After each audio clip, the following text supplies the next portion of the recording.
The thoughts that you call your thoughts are not your thoughts.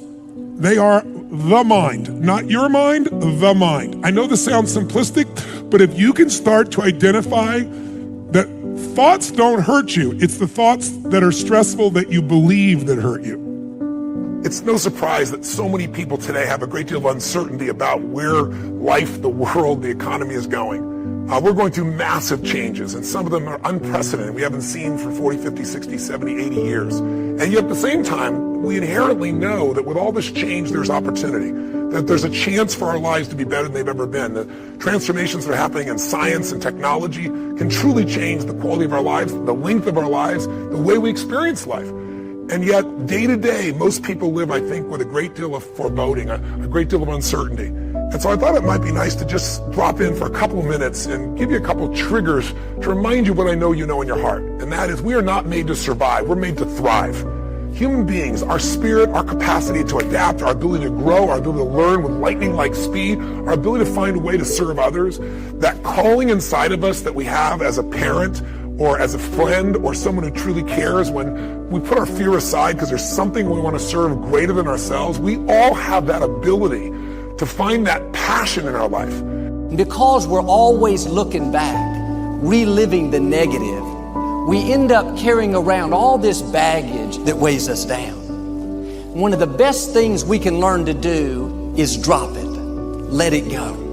Whether it happened 20 years ago or 20 minutes ago, don't carry negative baggage from yesterday into today. You won't live a victorious life if you're always reliving what didn't work out, who hurt you, the mistakes you made. The reason it's called the past is because it's over. It's done, it's history. Now do your part and let it go. I'm here to talk to you about just the simple core of what you and I are made for. We are not made to survive. We're not made to manage our pain or get through it. We're made to be creators of our lives. We can create anything we can dream about, we can create. And I know that sounds like positive thinking, just BS. But in your soul, there have been times in your life, I know, when you've had something that you wanted so much. Maybe you wanted something for someone you care about. Maybe you wanted something for yourself. But you became so obsessed with something, achieving it, experiencing it, whether it was a transformation, in yourself, a change in your business, making a certain amount of money, getting a job, increase at some position increase. Maybe it was doing something for your mom or your dad or your kids. Somewhere in your life, you've gotten obsessed enough to really want to create something that you may not even know how you were going to do it, but you just wanted it, desired it, that you started all of a sudden taking action and you got insights. And before you knew it, what used to be just this impossible dream became a reality. Is it fair to say that at some stage in your life that there are some things today in your life that were once just a dream or a goal, that once seemed difficult or impossible, whether it be the job you have or the relationship you're in and might be taking for granted? Is there anything in your life today that was once like that? Well, then you and I are creators. And very often when we get overwhelmed by so many things that we feel out of control by, we start getting into being managers of our life, managing our pain, managing through the situation. So every day you have to sell yourself and get out of your mind those old thoughts, that old belief system. Every day you've got to sell yourself on that it's possible. That you got to put a new mind in you. You got to get out of your mind. You got to begin to restructure your thinking. Every day, you've got to begin to recondition your mind. So my purpose here is to say, what does it take to thrive once again? Key to thriving is you've got to allow yourself to be able to take advantage of uncertainty. Yes, the world is uncertain right now. Uncertainty is change. Change is life. We both know that. We all know that. But if you and I are going to become masters, we have to understand that we don't have to work on change. Change is automatic. Progress is not. If you and I are going to make progress, whatever stage of the year you're looking at this, progress comes when you tell yourself the truth and you're able to feel the uncertainty and take action anyway. Here's an important point. Nothing works the first time. When you try something new, it probably won't work. When you try something new several times, it probably won't work. And the turning point in my life came when I would hear good ideas and I was so eager to be successful in selling. I would run out and try the ideas and they wouldn't work. I'd try a way of getting an appointment or answering an objection or closing a sale. It wouldn't work. And my natural response, and I think just to be disappointed. And then I realized nothing works at least the first few times. So I decided I would try a new idea 5 or 10 times before I passed judgment on it. I would not just try it once and quit like most people do, and that changed my whole life. It was a turning point in my life because I realized from then on, if you've got a good idea and you've got a good goal and you want to double your income and improve the quality of your life and you have to try new things in order to get new results, it's not going to work the first time. So you say, well, that didn't work. Try something else and try something else and try something else. Now, if you try, only 2 things can happen. What are they?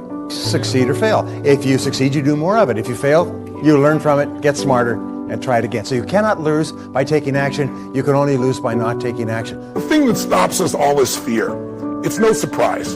Fear of failure, fear of rejection, fear of the unknown, fear of not looking good. And that fear we could translate into the simple thing of uncertainty. Now, when you look at someone who's incredibly successful, you look at someone who's truly a leader in their life or in their field, the one thing they have in common is they exude this sense of certainty. And where does that come from? Is it inborn? Are they lucky? Are things just going their way? No, great leaders know how to step in the uncertainty and bring the certainty to the situation. Most people in life, we really feel like the level of stress in our life comes to how much of life do you feel like you control, or how much does life control you? Do you tend to control more of what's going on, or events controlling you? It's very easy to have those events start to take control unless we take control of what's between our ears, our own mind. You see, what you and I focus on massively affects how we feel, whether we're thriving or surviving. If you focus on what you can't control, if you focus on the past, if you focus on what's missing from your life constantly, that pattern of focus will make you frustrated, overwhelmed, depressed. It won't even matter if you're, taking antidepressants. If you keep focusing on what you can't.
Control what's missing from your life, you're going to feel depressed still. You can take as many antidepressants as you want. Focus equals power. We've got to change ourselves. We've got to build a new image, a picture in our mind. We've got to see ourselves the way we want to be, and then we have to live with it. You go to the gym workout, that's what you do. You build a picture of how you want to see this arm, and you build that picture, and then you build the body. Well, you build the life in your mind. Take your pen and write out how you want to live.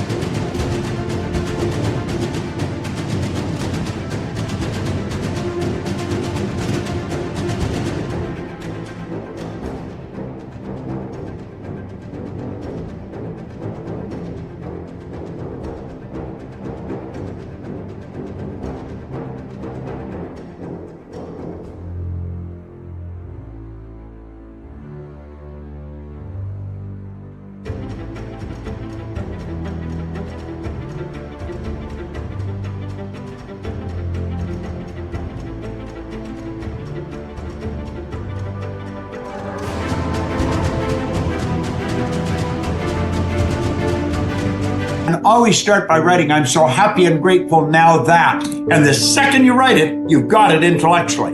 The moment you impress it upon your emotional mind, you've got it emotionally. And it's only a period of time till it manifests on the physical plane. Yeah. Spirit works from a higher to a lower potential. If you want to thrive, you got to focus on what you can control. You got to focus on the difference you can make. You got to focus on what's already in your life that you're grateful for. And I have a little process here at the end that's my gift to you, which is just a simple ritual that can bring you back to this place. So one thing that leaders do is they focus on the things they want, they focus on what they can control, they focus on what they have a combination of gratitude, strength, and commitment. They really unleash the second element. They have a vision. They have something that they're after, something they want to create, something they want to contribute, something they want to give, something they want to make happen. And that's when you become a creator again instead of a manager of life. And it's easy to lose that sense of vision in your life through disappointments. Hey, we've all had them. You get all excited about something and then, life seems to crush it. Somebody betrays you. You betray yourself. You don't follow through, and then you don't trust yourself at the same level. What makes somebody a leader is they build this certainty, and not only with focus, not only do they get a vision for what they want, but they bring that certainty in their body. Because the infinite player understands sometimes you're ahead and sometimes you're behind. Sometimes your product is better and sometimes it's worse. The goal isn't to be the best every day. The goal isn't to outdo your competition every day. That's a finite construction. Finite players play to beat the people around them. Infinite players play to be better than themselves. To wake up every single day and say, how can we make our company a better version of itself today than it was yesterday? How can we create a product this week that's better than the product we created last week? We also have to play the infinite game. It's not about being ranked number one. It's not about having more followers on Twitter than your friends. It's not about outdoing anyone. It's about how to outdo yourself. It's about how to make sure that the work that you're producing is better than the work you produced before. You are your competition. And that is what ensures you stay in the game the longest. And that is what ensures you find joy. Because the joy comes not from comparison, but from advancement. Listen, if you've ever been to one of my live events, you know that one of the greatest things about, let's say, Unleash the Power Within is you go through a weekend where you literally train your nervous system to have certainty. I mean, how the heck do we get people to storm through fire? It's not about fire walking. It's about getting yourself to be able to take action in the areas of your life that normally you would more than hold back, where your brain would take over and say, I can't do this, are you crazy? Somebody else did it, but not me. What we do is get people in a state where you're going to follow through. We're going to face your fear and do it anyway. And the way we do that, besides changing people's focus, showing you how to direct and control that focus, is also by learning how to use your body as the tool to change your state.